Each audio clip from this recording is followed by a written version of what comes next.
வேலுண்டு வினையில்லை மயிலுண்டு பயமில்லை குகனுண்டு குறைவில்லை கந்தனுண்டு கவலை இல்லை. ஓம் சாய்ராம். நற்பவி ஆறுமுகம் அருளிலும் அனுதரும் நேர்முகம். நான் மாரியம்மாள் சரவணன். எல்லாரும் எப்படி இருக்கீங்க? இன்றைய பதிவானது 2 சகோதரிகளுக்கு நடந்த அற்புதம் பார்க்க போறோம். அவங்க 2 பேருமே முதல் முறையா சஷ்டி விரதம் இருக்கிறாங்க.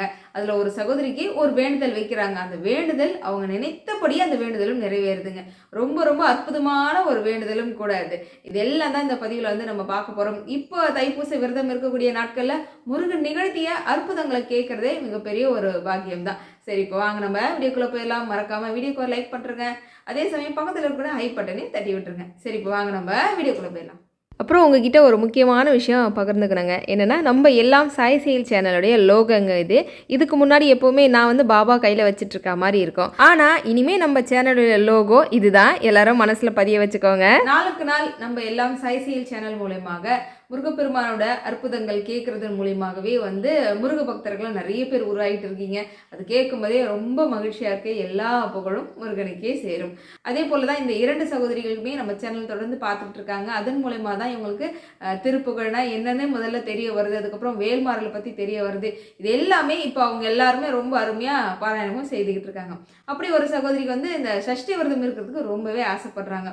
முதல் முறையாக வந்து இருக்க போகிறாங்க. ஆனால் வந்து அவங்க 7 நாட்கள் விரதம் தான் இருக்கிறாங்க. முதல் தடவையாக இருக்கிறதே வந்து பார்த்திங்கன்னா ரொம்ப கடுமையான விரதம். சங்கல்பம் எடுக்கிறாங்க அப்படின்னா, காலையிலேருந்து எதுவுமே சாப்பிடாம இரவு மட்டும் வந்து 2 வாழைப்பழங்கள், அதாவது சாமிக்கு வைக்கிறோம் இல்லையா, அந்த 2 பழங்கள் சாப்பிட்ற மாதிரியும், முடிஞ்சால் மதிய நேரத்தில் ஏதாவது ஒரு பழம் வந்து ஜூஸ் மாதிரி போட்டு குடிச்சுப்போம் அப்படின்ற மாதிரி முதல் தடவையாக இவங்க வந்து துணிஞ்சு இந்த சங்கல்பம் வந்து எடுக்கிறாங்க.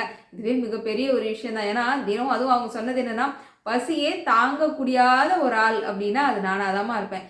நல்லா தான் சாப்பிட்டாலும் திடீர்னு ஏதோ கொஞ்சம் பசிக்கிற மாதிரி இருக்குது அப்படின்னா கொஞ்சம் சிறுந்தினி மாதிரி சாப்பிட்ற ஆளும் கூட பசியே தாங்க மாட்டேமா நான். அப்படி இருக்கிற நான் தான் முதல் தடவையாக வந்து முருகனுக்கு விரதம் இருக்கணும்னு நினைக்கிறேன். அதை எடுக்கிறதே நான் வந்து ஒரு பெரிய வேண்டுதலும் வைக்கிறேன். இந்த வேண்டுதல் வச்சு தான் நான் இருக்கிறேன்ற பட்சத்தில் என்னால் முடிஞ்ச உடலாலும் வந்து உடலை வருத்திக்கிட்டு நான் விரதம் வந்து இருக்கணுன்றதுனால நான் எதுவுமே சாப்பிடாம மாலை நேரத்தில் 2 பழமும் அது ஏதாவது ஒரு ஜூஸ் மாதிரி குடிச்சுக்கணும் அப்படின்னு வந்து இவங்க சங்கல்பம் எடுக்கிறாங்க. அதோட சஷ்டி கவசம், வேல்மாறல், திருப்புகழ் இதெல்லாம் பாராயணம் செய்யணும் அப்படின்னு இவங்க சங்கல்பம் எடுக்கிறாங்க. முதல் நாள் நல்லபடியாக போயிடுச்சுங்க. 2வது நாள் வந்து பார்த்திங்கன்னா கீழே வந்து பார்த்திங்கன்னா ஒரு துணி போட்டு தானே படுக்கிறோம். அதனால் என்ன ஆகுதுன்னா, காலையில் தலைக்கு வர குளிக்கிறது ஆகலையா என்னன்னு தெரியல, பல்லு வலி வந்து அதிகமாக இவங்களுக்கு வந்துருச்சு. அதை வந்து இவங்களால தாங்கவே முடியல. என்னடா இது, நமக்கு அந்த பல்வலி வந்து இவ்வளோ கொடுமையாக இருக்கே முருகா, உண்மையாக எனக்கு ரொம்ப முடியல, ரொம்ப கஷ்டமாக இருக்கு. நான் முதல் தடவையாக வேற இருக்கிறேன். நல்லபடியாக இந்த 7 நாட்கள் நான் இருந்து முடிக்கணும். அதுக்கு உன்னோட அருள் வேணும் ஐயா அப்படின்னு சொல்லி வேண்டிக்கிட்டு விபூதி எடுத்து நெத்தியிலே வச்சுக்கிட்டு வாயில் கொஞ்சம் போட்டுக்கிட்டு அவங்க படுக்கிறாங்க. மறுநாள் காலையில் இருந்துச்சு கொஞ்சம் ஓரளவுக்கு வந்து இந்த பல்வலி சரியாகுது. அதே நிறைய பேருக்கு வந்து தலைவலியும் வருது இந்த பல்வலி சம்மந்தமாக. ஏன்னா அதிகமாக பேச போகிறது கிடையாது, வாய் வந்து அசைப்போடாது, எதையும் வந்து நம்ம சாப்பிட மாட்டோம். அப்போ என்ன ஆகுனா, பல்லுக்கு எல்லாத்துக்குமே வந்து உடலுக்கே மொத்தமே நம்ம ரெஸ்ட் கொடுக்குற மாதிரி தான். அதுக்கு பல்லுக்கு நம்ம சொல்லவே வேணாம். ஆனால் ஏதோ ஒரு வகையில் வந்து இந்த மாதிரி உபாதைகள் நமக்கு வெளியே காமிக்க தான் செய்யும். இதெல்லாம் மீண்டு நம்ம இருக்கிறதானே இங்கே பெரிய சேலஞ்சாகவே இருக்குது. 3 நாள் மட்டும் தான் மதிய நேரத்தில் இவங்க ஜூஸ் மாதிரி அடித்து குடிக்கிறாங்க. அதுக்கப்புறம் அவங்களுக்கு அந்த எண்ணம் கூட வரல. அதாவது பசியே தாங்க மாட்டேன் அப்படின்னு சொன்னவங்க தான் இப்போ வந்து இந்த ஜூஸாவது போட்டு குடிக்கணுன்ற எண்ணம் கூட வரல. அதுவும் வந்து பார்த்திங்கன்னா மாலை நேரத்தில் முதல் நாள் வந்து சொன்னது என்னென்னா, இந்த பழம் வந்து சாப்பிட்டது கூட அவங்களுக்கு உள்ளே போகலை. அது மொத்தமே வாந்தி எடுத்துட்டாகவும் சொன்னாங்க. எனக்கு என்னடா இது, எப்படிடா நான் வந்து நம்மளால் இருக்க முடியும் அப்படின்லாம் வந்து மிகப்பெரிய ஒரு சோதனையாக இருந்தது எனக்கு. முதல் நாளே சாப்பிட்ட பழம் எல்லாத்தையும் வந்து நான் வாந்தியும் எடுத்துட்டேன். அதுக்கப்புறம் சகோதரி என்ன பண்ணுறாங்க அப்படின்னா, பக்கத்தில் கூட கோயிலுக்கு போயிட்டு வராங்க. பக்கத்தில் முருகன் கோவில் இருக்குது. தினமுமே வந்து போயிட்டு வராங்க. போயிட்டு அங்கே முருகப்பெருமானுக்கு நெய்வேத்தியம் வைக்கிறாங்க.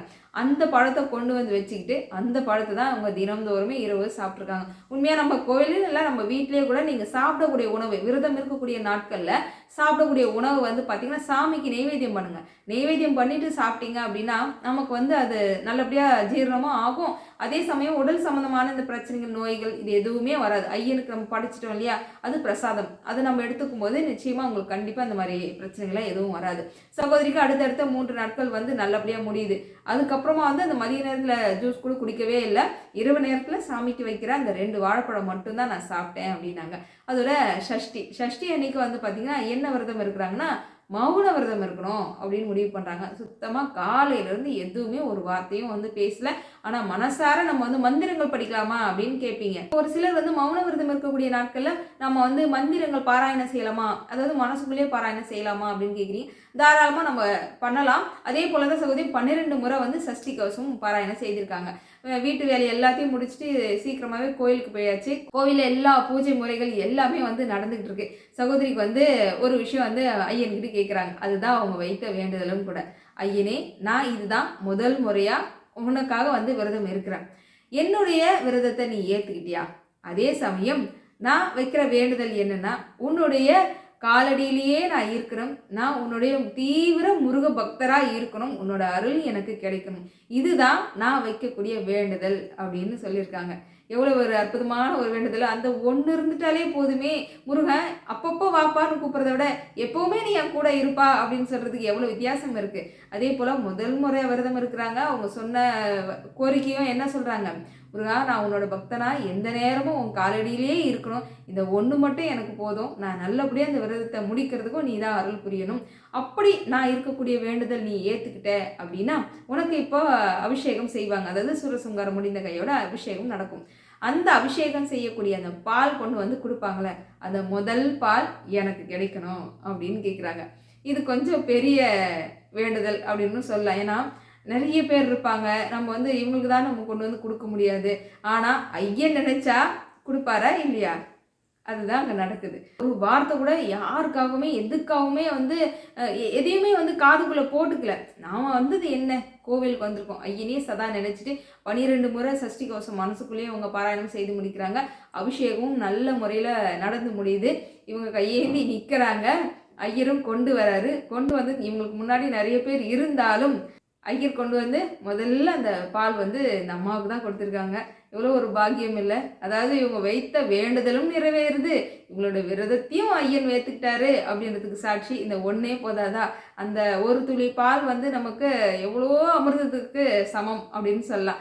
அப்படி ஒரு மகிழ்ச்சி, சந்தோஷம். அது மட்டும் இல்லை, அவங்க பொண்ணும் வந்து விரதம் இருந்திருக்காங்க, ஒரு நாள் விரதம். அவங்களும் வந்து இப்போ அடுத்தது வந்து சாமிக்கு உற்சவருக்கு வந்து அர்ச்சனைகள் வந்து செய்வாங்களாம். எல்லார் கையிலையும் வந்து பூக்கள் கொடுத்து அர்ச்சனை செய்வாங்க போல. அந்த அர்ச்சனையும் வந்து பார்த்திங்கன்னா முதல் அர்ச்சனையாக இவங்க பொண்ணுக்கு தான் அந்த பாக்கியம் வந்து கிடைச்சிருக்கு. ரொம்ப அருமையான விஷயம். முதல்ல அவங்க பொண்ணு அர்ச்சனை செய்கிறாங்க, இரண்டாவதாக இவங்க அர்ச்சனை செய்கிறாங்க. அந்த சஷ்டி விரதம் வந்து முழுமையாக வந்து முருகன் வந்து இவங்களை இருக்க வைத்து அந்த ஆசீர்வாதமும் கொடுத்துருக்காரு அப்படின்னு சொல்லலாம். அப்படி முதல் முறையாக சஷ்டி விரதம் இருந்த சகோதரிக்கு முருகன் அருளை வாரி வழங்கிட்டாரு அப்படின்னு சொல்லலாம்ல. எல்லாருக்குமே கண்டிப்பாக முருகன் கொடுப்பாரு. நாம் வந்து அதை எந்த அளவுக்கு அதை எடுத்துக்கிறோம், அதே சமயம் வந்து ரொம்ப எதிர்பார்ப்பும் வைக்காதீங்க. நான் அதை தான் சொல்வேன். முருகா, நீ என்ன கொடுத்தாலும் சரி ஐயா அப்படின்ற ஒரு எண்ணம் வச்சுக்கிட்டீங்க அப்படின்னா அவர் கொடுத்துக்கிட்டே இருப்பார். எனக்கு இதுதான் அப்படின்ற மாதிரி மட்டும் ஒரு நீங்களாக ஒன்று தீர்மானிக்காதீங்க அப்படின்றதையும் நான் வந்து எப்போவுமே சொல்வேன். அது தீர்மானிச்சிட்டோன்னு வைங்களேன், அது வந்து வேணும்னே நம்ம கொடுக்காமலே அவர் வந்து நீ வந்து எங்களை உண்மையான அன்போடு இருக்கிறியா, முழு பக்தியோடு தான் இருக்கியான்றதை சோதிக்கிறதுக்கு அவர் வேலை பார்ப்பார். அதனால முடிஞ்ச வரைக்கும் வந்து பார்த்திங்கன்னா எதிர்பார்ப்பை குறைச்சிக்கோங்க. நீ என்ன கொடுத்தாலும் சரிதான் ஐயா அப்படின்னீங்கன்னா திகட்ட அவர் வந்து கொடுத்துட்டே இருப்பார். அப்படி இன்னொரு சகோதரிக்கு ஒரு அற்புதம். அம்மாவுக்கு நடந்த அற்புதங்கள் வந்து நம்மள பல பேருக்கு முருகன் இப்படி தான் செய்திருப்பாருன்றது நீங்கள் உணர முடியும் பாருங்களேன். அதாவது நம்முடைய கர்ம வினையை குறைக்க நாம் ஒரு அடி எடுத்து வச்சா போதும், முருகன் அதை பல மடங்காக இருந்து நம்மளோட கர்ம வினையை கழிக்கிறதுக்கு அவர் வந்து வேலை செய்வாருன்றதுக்கு இந்த அம்மாவுக்கு நடந்த அற்புதங்கள் வந்து நமக்கே நிறைய விஷயங்களை ஒத்து போகும் பாருங்கள். இவங்க வந்து நம்ம சேனல் தொடர்ந்து பார்த்துக்கிட்டு இருக்காங்க. அப்போ வந்து நான் முதல் முறையாக, அதாவது போன வருஷத்துல வந்து சொல்கிறேன், அப்போ வந்து நம்ம கௌரி சகோதரி வந்து மேல்மாறல் புத்தகம், திருப்புகழ் எல்லாம் கலந்த மாதிரி ஒரு புத்தகம் வந்து வெளியிட்டிருந்தாங்கன்னு சொல்லியிருந்தேன் இல்லையா. இது நீங்கள் தேவைப்பட்டால் எல்லோரும் வாங்கிக்கோங்க அப்படின்னு வந்து நான் சொல்லியிருந்தேன். இவங்களுக்கு அப்போ தான் முதல் முறையாக சஷ்டி விரதம் இருக்குன்னு நினச்சிக்கிட்டு இருக்காங்க. இந்த புத்தகத்தை பற்றி சொன்னதுமே இவங்களுக்கு ரொம்ப சந்தோஷமாகுது. எப்படியாவது நம்ம இந்த புத்தகம் வாங்கணும் அப்படின்னு முயற்சி செய்து அவங்கள கனெக்ட் பண்ணுறாங்க, பேசுகிறாங்க. அவங்களும் வந்து ஜிபே நம்பர் கொடுக்குறாங்க. இந்த நம்பருக்கு நீங்கள் ஜிபே பண்ணுங்கம்மா, நான் உங்களுக்கு வந்து புத்தகம் அனுப்புகிறேன் அப்படின்னு சொல்கிறாங்க. சரின்னு இவங்களும் வந்து ஜிபே பண்ணிட்டாங்க. பண்ணிவிட்டு ஃபோன் பண்ணி சொல்கிறாங்க, அம்மா நான் பணம் அனுப்பிச்சிட்டேன், எனக்கு கொரியர் போடுங்க அப்படின்னா. இல்லைங்கம்மா, பணம் இன்னும் வரலைன்னு அவங்க சொல்கிறாங்க. இல்லைங்க நான் அனுப்பிச்சிட்டேன் அப்படின்னு இவங்க ஸ்க்ரீன்ஷாட் எடுத்து அனுப்புகிறாங்க. அப்போ தான் தெரியுது இவங்க வேறு இன்னொரு நம்பருக்கு பணம் போட்டுக்கிட்டு இருக்காங்க. ஏன் ரொம்ப ரொம்ப கவனமாக இருக்குங்க. ஒரு நம்பர் வந்து தவறுச்சு அப்படின்னாலும் பணம் வந்து இன்னொருத்தருக்கு போயிடும். அவங்க ஏதோ ஒரு நல்ல மனசு இருந்தால் மட்டும்தான் திருப்பி ரிட்டன் நமக்கு வரும். அப்படி இல்லைன்னா ஒன்றும் நம்ம பண்ண முடியாது. அது சின்ன தொகையோ பெரிய தொகையோ எதுவாக இருந்தாலும் ரொம்ப கவனமாக வந்து இந்த பணம் போடுற விஷயத்தில் எல்லாருமே இருக்கணும். அப்போ என்ன நடக்குதுன்னா, கௌரி சகோதரி சொல்கிறாங்க, சரி பரவாயில்லம்மா, அது நீங்கள் திரும்பலாம் எனக்கு போட வேண்டாம், நான் உங்களுக்கு புத்தகம் அனுப்பிச்சி வைக்கிறேன், ஏதோ ஒரு வகையில் உங்கள் கருமா உங்களை விட்டு போயிடுச்சுன்னு நினச்சிக்கோங்க அப்படின்னு சகோதரி பெரிய மனசு பண்ணி அவங்களுக்கு வந்து என்ன பண்ணுறாங்க, புத்தகம் வந்து போட்டு விடுறாங்க. கடவுள் செயலால் புத்தகம் கைக்கு வருது. அடுத்த 2வது நாள் சஷ்டி வந்து பிறகுது, சஷ்டி வந்து ஆரம்பிக்குது. அப்போ இவங்க என்ன பண்ணுறாங்க, ஒரு 7 நாள் விரதமாவது முதல்ல ஐயனுக்கு இருக்கணும் அப்படின்னு இவங்க ஆரம்பிக்கிறாங்க. அந்த 7 நாளுமே வந்து தொடர்ந்து வெற்றிலை தீபம் போடணும் அப்படின்னு இவங்க ஒவ்வொரு நாள் வெற்றிலை தீபம் ஏத்த முருகன் கிட்ட இவங்க கேட்க ஒவ்வொரு நாளும் சகோதரிக்கு வந்து ஏதாவது ஒரு ரூபத்தில் வந்து அவ்வளோ அழகாக வந்து காட்சி கொடுத்துருக்காரு. நல்லா அழகாக இடுப்பு மேலே கை வச்சுக்கிட்டு ஜம்மு நின்னா முருகப்பெருமான் நம்ம பழனி முருகன் ராஜ அலங்காரத்தில் வந்து காட்சி கொடுத்தா எப்படி இருப்பாரோ அதன் போலவும், வஜ்ரவேல் போலவும், மயில் போலவும் நிறைய நாள் வந்து இவங்களுக்கு காட்சி கொடுத்துருக்காரு. அழகாக ஒரு குழந்தை முட்டி போட்டுட்டு அதுவும் மயிலருக்கு தலையில் வச்சுட்டு கிருஷ்ணர் போலவும் இருக்குது, முருகனே உள்ளே வந்த மாதிரி இருக்குது. இது போன்ற அற்புதங்கள் இந்த 7 நாளுமே தொடர்ந்து அவங்களுக்கு நடந்திருக்கு. இதற்கு இடையில ஒரு நாள் இவங்க மருதமலைக்கு போகணும்னு போகிறாங்க. போகும்போது தேங்காய் பழம் செட்டு இதெல்லாம் வாங்கிட்டு போகிறாங்க. கூட இன்னொரு தம்பியும் கூப்பிட்டு போயிருக்காங்க. அந்த தம்பி கிட்ட கொடுத்துருக்காங்க, தம்பி கொண்டு வாப்பா அப்படின்னு. அப்போது மலை ஏறதுக்கு முன்னாடி கீழே இருக்கக்கூடிய சாமியை வந்து பார்க்கலான்னு போனாங்க பாருங்க. இவங்க கையில் கொண்டு போன இந்த பழத்தட்டு இந்த கவர் எல்லாத்தையும் தம்பி வந்து அங்கே வச்சுட்டாங்க, மறந்துட்டாங்க போல. சரி இவங்க தம்பி கிட்ட கொடுத்தாங்களே அப்படின்னு சொல்லிட்டு மேலே ஏறி போயாச்சு. அர்ச்சனை கவரை காணும் அப்படின்னு கேட்டால், அம்மா நான் மறந்துட்டோம்னா கீழே சாமிக்கிட்டே வச்சுட்டேன் அப்படின்றாங்க. அங்கே அந்த நேரத்தில் ஒன்றுமே பண்ண முடியல. இவங்க வேறு வரிசையில் நின்றுட்டு இருக்காங்க. மனசு ரொம்பவே வருத்தப்படுறாங்க. முருகா நான் உனக்காக அர்ச்சனை செய்யணும்னு கொண்டு வந்தேன், என்னால் பண்ண முடியலையே அப்படின்னு சொல்லி இவங்க மனசுக்குள்ளே வருத்தப்பட்டுகிட்டே இருக்கும்போது திடீர்னு ஒருத்தர் வந்து கையில் ஊதுவத்தி கற்பூரம் இதெல்லாம் கையில் கொடுத்து, அம்மா நீங்கள் இதை உங்கள் கையால் உள்ள சாமிக்கிட்ட கொடுத்துட்றீங்களா அப்படின்னு வந்து சொல்கிறாராம். அதாவது நாம் கொண்டு வர்றது நம்ம கர்மம் வேணால் அது அங்கேயே கழிஞ்சு போனாலும் நீ கவலைப்படாத, உனக்கானதை நான் கொடுக்குறேன். எனக்கு உனக்கு என்ன, உன் கையால் ஏதாவது ஒன்று சாமிக்கு பண்ணணும்னு நினைக்கிற அவள் தானே, நீ உன் கையாலவே கொடு அப்படின்னு அங்கே ஒருத்தர் மூலிமா அந்த அம்மா கையில் கொடுத்து ஐயன்கிட்ட வந்து சேர்க்க வச்சுருக்காங்க. இதே போல தான் இன்னொரு முறையும் இவங்க வந்து மருதமலைக்கு போயிருக்காங்க. அப்போ வந்து ஏதோ ஒரு புத்தகம் வந்து பார்த்துருக்காங்க, சாமி புத்தகம் வாங்கணும்னு வாங்கியிருக்காங்க. சில்லறையிலேருந்து 500 ரூபா கொடுத்ததுல 30 ரூபா தான் அந்த புத்தகத்தோடைய விலை. மீதி 470 ரூபாய் இவங்க கையில் கொடுத்துருக்காங்க. அதே தான் அதை எடுத்துக்கிட்டு இவங்க சாமி கோயில் சுற்றி வர்றதுக்குள்ள அந்த பணம் வந்து காணும். எங்கே போச்சு, எப்படி தொலைஞ்சதுன்னு இவங்களுக்கு தெரியவே இல்லை. ஆனால் ஒரு விஷயம் வந்து தெளிவாக புரிஞ்சுக்கிறோம், இந்த மாதிரி நாட்களில் ஏதோ இந்த மாதிரி எங்கள் பணம் வந்து கோவிலில் வந்து தொலையுது அப்படின்னா அது ரொம்ப பெரிய விஷயமா எடுத்துக்காதீங்க. அடடா கோவிலுக்கு அந்த இடத்துல பணம் தொலைஞ்சிருச்சு அப்படின்லாம் நினைக்காதீங்க. ஏதோ ஒரு வகையில் நம்மளுடைய கர்ம வினையானது இந்த பணம் வழியாக போயிடுச்சு, யாருக்கோ நம்ம தானம் செய்ததாக எடுத்துக்கோங்க. ஏதோ ஒரு வகையில் முருகன் நம்ம கிட்ட இருக்கிற அந்த கர்ம வினையை குறைச்சிட்டான் அப்படின்ற மாதிரி நீ எடுத்துக்கோங்க. அந்த அம்மாவும் அதை தான் சொன்னாங்க. அதை நான் ரொம்பவே வரவேற்கிறேன். எந்த ஒன்று நடந்தாலும் காரண காரியம் இல்லாமல் நடக்காது, எது நடந்தாலும் நன்மைக்கே அப்படின்னு கீதையில் எவ்வளோ அற்புதமான ஒரு வார்த்தை வந்து இருக்கு இல்லையா, அது ரொம்ப சத்தியமான உண்மை. அதை நம்ம போகிற வழியில் அப்படியே போக விட்டுட்டோம் அப்படின்னா நிச்சயமாக அது நமக்கு நன்மையாகவே முடியும். அம்மாவுக்கும் இது மாதிரி தான் நடந்திருக்கு. நல்லபடியாக சஷ்டி விரதம் இருந்து இவங்க பூஜை முடித்து ஏதோ கையோட திருச்செந்தூருக்கு போகிற ஒரு வாய்ப்பு வந்து இவங்களுக்கு அமையுது. குடும்பத்தோடு கிளம்பி போகிறாங்க. இதில் என்ன ஒரு விஷயம், அவங்க கணவருக்கு வந்து கொஞ்சம் ஞாபக மறதி குறைவு போல், அதே சமயம் கொஞ்சம் உடம்பு முடியாமலும் இருக்கார். அதனால் பார்த்து கவனமாக கூப்பிட்டு போயிட்டு வரணுன்றதுனால எல்லாருமே அவர் கூட தான் இருக்கிறாங்க. இவங்க திருச்செந்தூர் போயாச்சுங்க. அங்கே போய் ஏதோ ஒரு ரூம்லாம் எடுத்துகிட்டு அங்கேருந்து ஐயனை பார்க்க போகணுன்றதுக்காக நாளைக்கு குளிக்கணும்னு போயிருக்காங்க. அங்கே போயிட்டு திரும்பி பார்க்குறாங்க, அவங்க கணவரை காணும். ஸோ இவங்களுக்கு வந்து ரொம்ப பகீர்னாகுது. என்னென்னா எவ்வளோ கூட்டம் இருக்குது, இந்த கூட்டத்தில் எப்படி நம்ம கண்டுபிடிக்க முடியும், இவருக்கு வேறு கொஞ்சம் ஞாபகம் வரது கம்மி, உடம்பு வேறு முடியாமல் இருக்காரு, ஐயனே இந்த மாதிரி ஒரு இக்கட்டான சூழ்நிலை கொண்டு வந்து விட்டுட்டியே, நான் எங்கேருந்து இவ்வளோ கூட்டத்தில் நான் தேடுவேன்.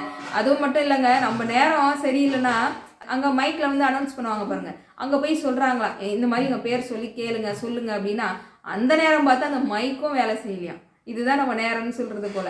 அந்த மைக்கும் வந்து என்னன்னு தெரியல, மைக் வேலை செய்யலைங்க, கொஞ்சம் நேரம் ஆகும் அப்படின்றாங்க. நேரம் கடக்க இவங்களுக்கு ரொம்ப ஒரு மாதிரி படபடப்பாக ஆகுது. ஐயனை உங்களை பார்க்குறது குடும்பத்தோடு வந்த நேரத்தில் இப்படி ஆகும் நான் கொஞ்சமாக எதிர்பார்க்கலையே அப்படின்னு சாமியை வந்து போய் பார்க்கணும். அடுத்து கொஞ்சம் நேரத்தில் போய் நிற்கணும், வர மனசே இல்லை, என்ன பண்ணுறதுன்னு தெரியல. வந்தவங்க எல்லாரும் ஒரு பக்கம் அப்படி தேடிட்டே இருக்காங்க. அப்போ வந்து இவங்க என்ன சொல்கிறாங்கன்னா, இனி எப்படியாவது அவர் வந்து கையில் கிடச்சிடணும், அவர் உடம்பு முடியாமல் இருக்காரு, எப்படியாவது என்னை கொண்டு வந்து சேர்த்துட்டேன் அப்படின்னா நான் இருந்த விரதமும் நீ ஏற்றுக்கிட்ட, என் குடும்பத்தையும் நீ இருந்து என் குடும்பத்துக்கும் நீ பக்கத்துணையாக இருந்து பார்த்துப்பேன்ற நம்பிக்கை எனக்கு பிறக்கும்யா அப்படின்னு சொல்லிக்கிட்டே இருக்கிறதுக்குள்ளே அவங்க கணவர் வந்து கிடச்சிட்டாருன்னு அவங்க மகன் வந்து ஓடி வந்து சொல்கிறாங்க. ரொம்ப சந்தோஷம். அதே நல்லபடியாக உங்கள் குடும்பத்தோடு வந்து வரிசையில் நின்று ஐயனை பார்த்துட்டு நல்லபடியாக வீடு வந்து சேர்ந்துருக்காங்க. நம்முடைய கர்மவினையானது நமக்கு ஏதாவது ஒரு வகையில் கஷ்டம் கொடுக்க தான் செய்யும். அதையும் தாண்டி நம்ம முருக வழிபாடை செய்துட்டு இருக்கோம் போது நம்முடைய கர்மவினையை குறைக்கிறதுல நம்மளை விட முழு முயற்சி முருகன் எடுக்கிறாரு அப்படின்றது நமக்கு தெளிவாக தெரியுது. அது மட்டும் இல்லை, இவங்க வீட்டில் வேல் வழிபாடும் செய்கிறாங்க. இவங்கள போல நம்ம எல்லாரும் கூட அவங்கவுங்க வீட்டில் வேல் வழிபாடு நம்ம வீட்டில் நம்ம மட்டும் செய்யறது இல்லை. அக்கம் பக்கம் இருக்கிற ஒரு 4 பேரை கூப்பிட்டு கூட நீங்கள் வேலுக்கு அபிஷேகம் செய்து இதே வேல்மாறல் படித்து இது போல் உங்களுடைய இல்லத்தில் வந்து நீங்கள் பூஜைகள் செய்யலாம். இதே போல் இவங்களும் என்ன பண்ணியிருக்காங்க, அக்கம் பக்கம் இருக்கிற 4 பேரை கூப்பிட்டு அவங்க வீட்டில் இருக்கக்கூடிய வேலுக்கு அழகாக பூஜைகள் செய்து அர்ச்சனைகள் செய்து வந்திருக்கிற 4 பேருக்கும் வயிறார சாப்பாடு போட்டு இவங்க வந்து அனுப்பிச்சி வச்சுருக்காங்க. அது வந்து முழு திருப்தியை கொடுத்தது. ரொம்ப மகிழ்ச்சியாக சந்தோஷமாக இருந்ததுமா. கண்டிப்பாக ஐயன் நம்ம வீட்டுக்கு வந்திருப்பாருல்ல அப்படின்னாங்க. நிச்சயமாக வந்திருப்பாருங்க. இது போல கூட நீங்கள் உங்களுடைய இல்லத்தில் வேல் வழிபாடு முறையை கண்டிப்பாக செய்யலாம். நல்லதே நடக்கும். நம்முடைய கர்மவினை போக்க நம்ம விட முருகப்பெருமான் எவ்வளவோ ஆர்வத்தோடு இருக்காரு அப்படின்னு நமக்கு வந்து பல அற்புதங்கள் வந்து நமக்கு தெரிய வருதில்ல. இந்த பதிவை முழுமையாக பார்த்த எல்லாருக்கும் ரொம்ப நன்றி. அடுத்த ஒரு அற்புதமான பதிவில் வந்து நான் உங்களை சந்திக்கிறேன். வேல்வேல் வெற்றிவேல், வேல்வேல் வெற்றிவேல், சுற்றி வந்து நம்மை காக்கும் சுப்பிரமணிய வேல். சத்தியமாவது சரவணபாவே. ஓம் சாய்ராம்.